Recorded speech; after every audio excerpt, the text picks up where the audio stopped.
അപ്പൊ നമ്മുടെ ചോദ്യം ഇതാണ്: 15 പേനകളുടെ വാങ്ങിയ വില 18 പേനകളുടെ വിറ്റ വിലയ്ക്ക് തുല്യമാണ്.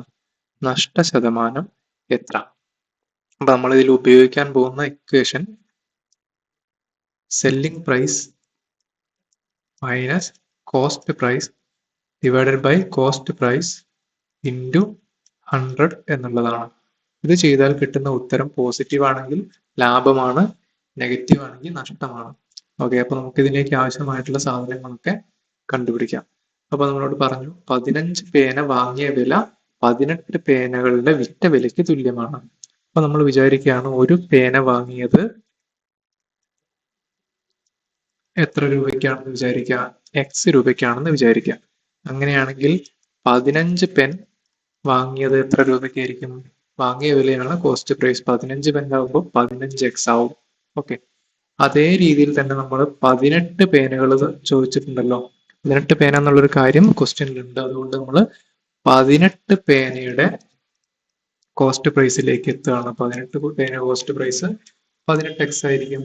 1x ആയതുകൊണ്ട് 18 പേനയുടെ കോസ്റ്റ് പ്രൈസ് 18x ആയിരിക്കും. അതവിടെ വെച്ചു. പിന്നെ നമ്മളോട് പറഞ്ഞിട്ടുണ്ട് 18 പേനയുടെ വിറ്റ വില അത് ഈ 15 പേന വാങ്ങിയ വിലയ്ക്ക് തുല്യമാണ്.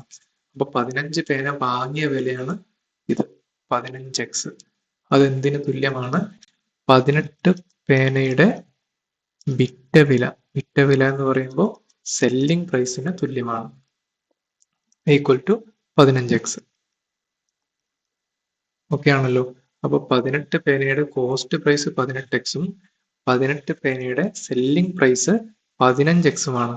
അതെങ്ങനെ 15x കിട്ടിയത്? അത് എന്തിന് തുല്യമാണെന്ന് പറഞ്ഞിട്ടുണ്ട്? 15 പേനയുടെ കോസ്റ്റ് പ്രൈസിന് തുല്യമാണ് എന്ന് പറഞ്ഞതുകൊണ്ട് ആ 15x എടുത്ത് ഇവിടെ ഇട്ടു. അപ്പൊ നമുക്ക് എന്തൊക്കെ കിട്ടി? കോസ്റ്റ് പ്രൈസ് കിട്ടി, സെല്ലിംഗ് പ്രൈസ് കിട്ടി. രണ്ടും എന്തിൻ്റെയാണ്? 18 പെന്നിൻ്റെയാണ്. ഓക്കെ, ഇനി നമുക്ക് ഇക്വേഷനിലേക്ക് ഇട്ട് കൊടുക്കാം. S P minus C P by C P. S P എന്ന് പറയുമ്പോൾ 15x മൈനസ് സി പി എന്ന് പറയുമ്പോൾ 18x divided by C P എന്ന് പറയുമ്പോൾ 18x ഇൻറ്റു 100. 15 നിന്ന് 18 പോയാൽ minus 3x by 18x into 100 എന്ന് വരും. എക്സും എക്സും വെട്ടാം, 3ഉം 18ഉം തമ്മിൽ വെട്ടാം, താഴെ ഒരു 6 ഉണ്ടാവും. ഇവിടെ ഒരു മൈനസ് ഉണ്ട്, അതിനർത്ഥം നഷ്ടമാണെന്നാണ്.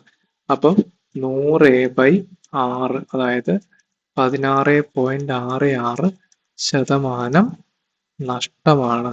ഓക്കെ, അപ്പൊ നമ്മുടെ ഉത്തരം ഓപ്ഷൻ ബി ആണ്. 16.66 ആണ് നഷ്ട ശതമാനം.